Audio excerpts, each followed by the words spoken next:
Secretary? Would you say yes? Well, I've certainly not had any calls, Justin, and I'm not anticipating them. I'm looking forward to continuing in my role as Housing Secretary, and actually something that hasn't been reported is the increase in housing delivery, new dwellings yesterday up by 2%, so getting on with our housing agenda. We'll get on to other matters, well, possibly we'll get on to other matters at some day. For the time being, James Brokenshire, thank you very much. Let's turn to Laura Koonsberg, our political editor, who was listening to that. I suppose we want to talk first about Michael Gove. He's left home, hasn't he, Laura? But we don't know much more about what his plans are. We don't know to where, and look, the view in Downing Street is that it's 50-50 as to whether or not he will stay on. It is an active possibility and consideration that he will quit the government this morning. It's not just about the fact that he's rejected the job of Brexit Secretary. He is having very serious conversations about his future, as I understand it.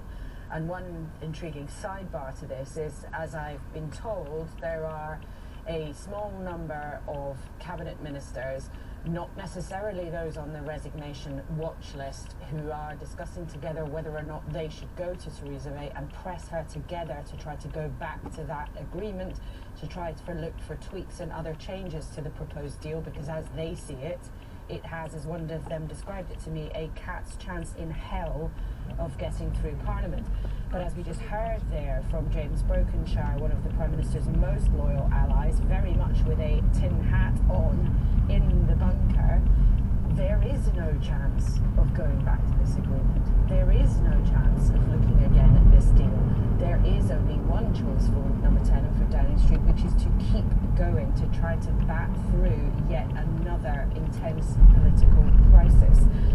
But the question is, if, as one of her colleagues said to me last night, she just pursues what is her best and worst quality, doubling down in a time of trouble, the decision about her fate may well be taken out of her hands.